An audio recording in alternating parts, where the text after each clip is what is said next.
So, hello guys. I hope you guys are doing well. So, my name is Navin. If you guys don't know me, I'm a freelance filmmaker, travel slash documentary filmmaker, and today I'm gonna make a video about color grading that I've been wanting to make, and it's been anticipated. And most of the people who follow me on Instagram and on YouTube have asked me to make a color grading video, and today's the day. Today's the day that I'm gonna explore my color grading workflow.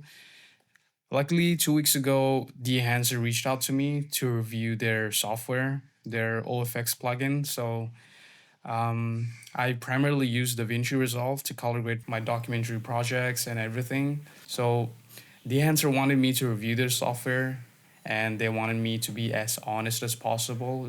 So there's gonna be no filters when it comes to the opinion that I share regarding their software. So I'm gonna make this video, this color grading video, as simple as possible. The way I usually approach color grading and how I think is the most appropriate way, advanced but also simple as for anyone to understand. So without further ado, let's begin with the tutorial. Okay, as you guys can see that I have 4 footage right here. These are the footage that I'm gonna be working on. So when it comes to color grading, I usually approach it with color space conversion, which is something that you have to do when it comes to going through this process and non-destructively. So I shot this on Sony FX30, all of them, and for you guys to do is go to project settings, go to color management. It's in DaVinci YRGB, which is fine. When it comes to timeline color space, you have to switch it to DaVinci Wide Gamut, which is right here, DaVinci Wide Gamut, Rec 709 Gamma 2.2, because I want to upload this on the internet instead of, and if you're doing it for like a traditional way, like commercial style, commercial stuff, then it's gonna be Gamma 2.4. So use Gamma 2.2 for that for the meantime. So that's what I usually do for web style of content, and like it's just different level of contrast that's gonna give out. Okay, so first thing first, I'm gonna create a new one, Dehancer 2. I usually like to organize them in groups because I just want to bake in the same color, same setting, same color grading style entirely into these videos. So unless the lighting changes, then I have to like make multiple groups. But in this case, for the sake of the tutorial, I'm just gonna make one group, and I'm gonna set this all Dehancer assign. I usually start from here. Color space transform. I shot this on Sony S-Gamut Cine, Sony S-Log 3. Then I'm gonna go into DaVinci Wide Gamut, DaVinci Intermediate. Like I said, this is the most important step because DaVinci Wide Gamut provides the non-destructive way to color grade your footage. So, which is very important. Like most people do not utilize it when they're color grading on DaVinci. So I would prefer you guys to explore DaVinci Wide Gamut and start working there. Okay, so here it goes. This is gonna be the Dehancer. I'm gonna place Dehancer plugin here, but I'm gonna disable it. So it really comes off strong when you put it just like that, which I do not recommend. So I set it to DaVinci Wide Gamut, and I tend to disable every single tool. So I don't want anything to like look really off. I'm gonna design at the clip level and copy and paste the same things all over here. All the color correction adjustments, I'm gonna copy paste them. So first thing first is gonna be white balance, exposure, contrast, and then saturation. So the first thing that I'm gonna do is go to white balance, gamma, linear. I usually like to balance my whites through this gain offset gamma because that's more convenient and that's more accurate than if you were to use the temp and tint slider. So contrast for contrast, I usually do this editable splines because look at this. It's gonna give highlight roll off on the parade waveform right here. Like it's gonna roll off the highlights, which is very, very interesting. That's the definition of highlight roll off, guys. And it's something, it's really, really pleasing whenever you see it on footage shot on Red and RE camera. So exposure, I usually use this one because it's the most non-destructive way to use it. But I feel like it's fine at this spot, so I'm not gonna tweak it too much. For saturation, you have to disable channel 1 and 3 and then use HSV because the reason why I'm using this is I want the color density to go up instead of just increasing the saturation, which will also increase the luminance value, which is something that I want to avoid. So that's why I'm using this method. Look at this. Okay, the saturation goes up without impacting the luminance value. So which is something that I usually do. I usually keep around here. And white balance, it's way too warm. I'm gonna reduce like this. I'm gonna reduce and make it a little cooler. See, warmer, cooler. Like I want the whites to be white in the color correction. So that's the philosophy that I approach with. Okay, so I'm just simply gonna copy and paste this. I hope whites are white. I just simply have to like adjust the exposure. I let shadows be shadows. I don't want it to look like it's faded because that's more cinematic than, or filmic, like rich blacks, you know. Similarly here. So let's go to the next step. Dehancer. Dehancer is really, really good. They have like 60 different film profiles. So that is something that I've been meaning to explore. And so I usually like color grading my footage with, like after exploring for a few days, the thing that I really like so much is the Kodak 500T. That's my favorite film profile. And I can't seem to live without it. So it just instantly makes your footage look filmic. So let's start from the beginning. I usually don't touch this. This is like the very basic things that I've done in the color correction segment. This is a film profile that you set, and then film developer. So I usually enable this and slightly, which is not slight anyway. So I just like to keep it around 45. And film compression. What the film compression does is like it rolls off the highlights. Look at here and look at here. You see? It rolls off the highlights. So it reduces the highlights to make the detail visible in the highlights. I guess that's how you say it. The biggest tip when it comes to color grading with Dehancer is that you have to press Shift and F because that's how you get this window. Okay, we were at film compression. I'm just gonna keep it like this. You can also adjust how much you want it, how much you don't want it. That's up to you guys. So yeah, I'll just keep it at that. Expand, it's just exposure. I usually skip this part because I don't feel like it's necessary. And then print. This is really, really important, guys, because when you enable this changes everything. Like Kodak 2383 is the cinematic standard. So I usually prefer using Kodak 2383 whenever possible, like when it's like commercial type of content. But for the sake of looking soft, maybe Fujifilm 3513, a little softer. But look at this Kodak 2383, it's a cinematic standard.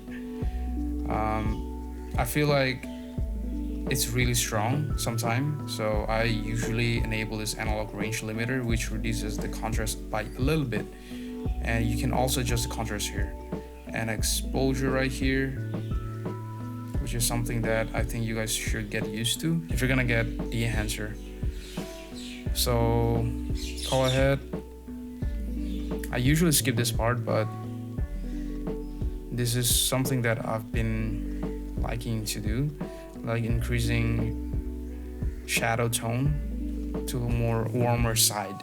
Okay, so best part about Dehancer is that they have other elements as well, like film grain, halation, bloom, film damage, film breath, gate weave, overscan even. So this is what makes a film image look like film. It's really the what it should be, what a film image should be. So they try to replicate it as accurately as possible. So this is why they have all of this baked in into Dehancer. So I usually like to keep my film grain around 35, 50. You can see this here. See? By the way, guys, Dehancer has the most accurate film grain out of all the other plugins that I've seen. This is more accurate than the DaVinci Resolve itself. So what I'm trying to say is that I feel like this is much more accurate than if you use the built-in film grain. So that's something that you should keep in mind. So I feel like it's much more accurate. It also feels like it gives a little bit of highlight roll off kind of feel. See? Okay guys, so one thing that I recommend when using film grain is that I usually turn it off because it takes a lot of the computational power. So just turn it off while you're color grading. Just use it when you want to export it. So other than that, just turn film grain off. And same thing goes for halation and bloom as well. I believe halation doesn't take as much, but bloom and film grain, it's a lot. It's really heavy. So similarly, you can see here. You can see in the parade, when I turn off film grain, you see the changes. Yeah, that's something that you have to keep in mind. So I'll just leave it turned on for the sake of tutorial. And film bloom, it just makes the footage softer. It just mimics the feel of diffusion filter, and I feel like it's just as accurate. Let me turn that on as well. Film damage. You can see here, right here. That's called film damage. I usually don't use it, but yeah. I'm just gonna keep it turned off. Okay, so film breath. I usually turn this off because it's just too much for me. Like what it basically does is mimics the feel of the luminance value going up and down. That's what I'm gonna try to describe it as. So I try to usually avoid film breath as much as possible. So I usually turn this off. And then gate weave, I usually turn that off as well. And then overscan is the most useful thing if you want to use it, but I don't use it when it comes to too much sometime, but I tend to avoid it nowadays. Overscan. So vignette, just the same. Feather, aspect ratio. There's a lot of things. This is my favorite thing. False color. When you're shooting interview videos, I would recommend using false color no matter what happens. And the fact that it's built in Dehancer is something game changing for me. I have to have a reference when it comes to looking at the footage and seeing what the IRE values are, which is very important for me. And I really want it to be just as accurate as possible. So when it comes to talking heads, I usually depend on this. So this is game changer. Also, there's clipping indication. So if you are clipping somewhere, it's gonna pop up as blue, I think. And yeah, that's what it looks like. And then finally, you have output, which dictates how much of this entire thing is going to affect the footage. So yeah, I just usually keep it at 100 or sometimes 80. Depends on the things that I'm working on. Okay, so LUT generator. So this is the most inaccurate way to use this LUT generator thing. I don't use this in DaVinci wide gamut, so don't use that. So when you want a LUT just to view from your camera, I would recommend going to choose a camera. Let's say Sony. I usually shoot in FX30. Select your ISO, and then you just export the LUT, basically. I don't know why it's disabled. I have to figure that out, but yeah. So that's basically how I color grade. And look at this. It already looks cinematic, the way I want it to look like.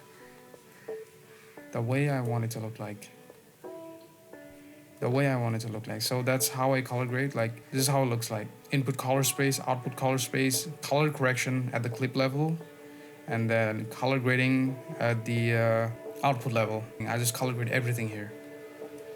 That's how color grading is. That's how simple it is. So there's another way that you can also use Dehancer is by going here, post clip, choose a camera, Sony FX30, C800.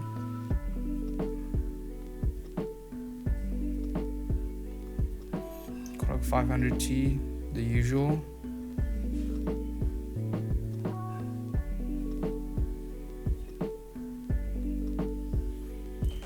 I will do the same things here. Film compression turned on. Print, Kodak 2383, analog range limiter. Tone contrast slightly boosted up. So yeah. So you can also achieve the same result just by like doing one note thing. You don't have to tweak around all the way here.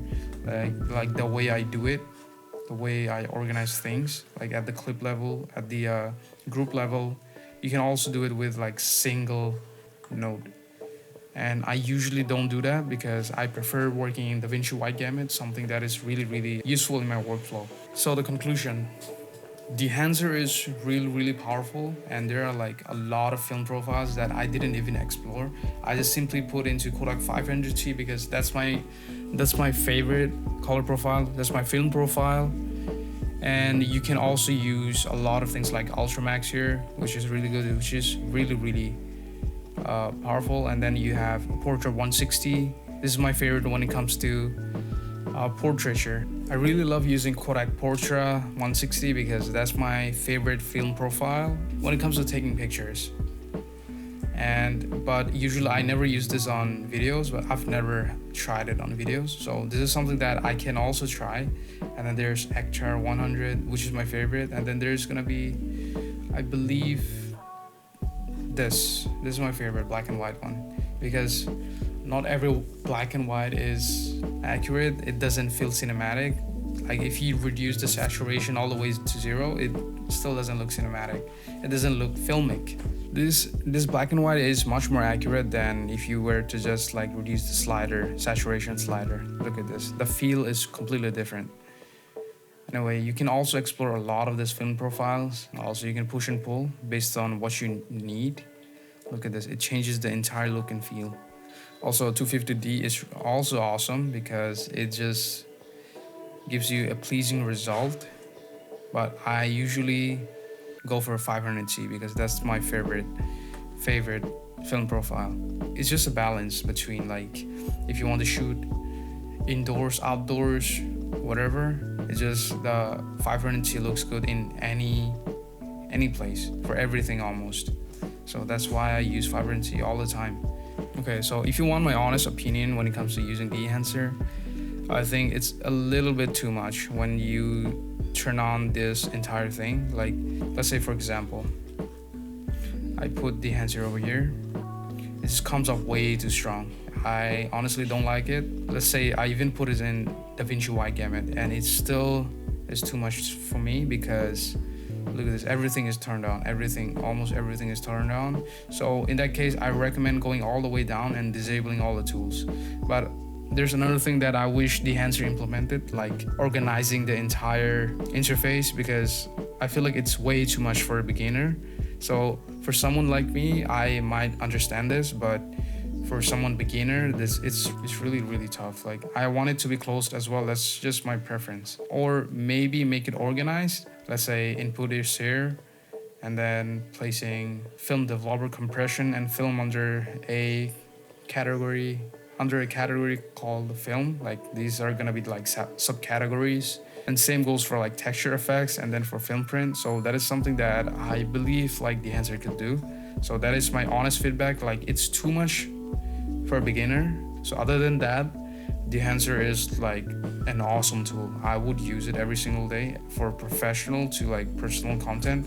It doesn't matter. It gives me the results that I want. I don't have to like go tweak this entire primer wheels and all that stuff. I just have to just select the film profile that I want and it's good to go. That is something that I want to do out of my footage. So yeah, for a beginner and for a professional, Dehancer is an awesome tool. So yeah, that's how I color grade and that's how I would approach color grading. To be honest, like I would use Dehancer for professional, commercial, and personal use because it just gives me that solution that I can get instantly. Not instantly, but you have to tweak around for like 2 to 5 minutes and then you get the results that you want. So it's really not that hard and it saves you a lot of time and it's the biggest selling point for me. And I would honestly use Dehancer for that reason. So I've been meaning to make color grading tutorial for some time now and a lot of people have asked me. So this has been a great opportunity considering Dehancer reached out to me around the same time that I wanted to make a color grading video. That is an opportunity that I really got to explore and I'm really thankful for that. So they also gave me a promo code when you want to purchase Dehancer. Use WIN, my middle name, to get a 10% discount. So this plugin is not only available for DaVinci Resolve, it's also available for Premiere Pro, After Effects, Photoshop, and Final Cut Pro as well. You can basically use this software on most of the major NLE programs, so most of the editing softwares, which is really great. And if you enjoyed it, please let me know down in the comments because I might make more videos like this in the future if you liked it. So thank you guys so much for watching and see you next time.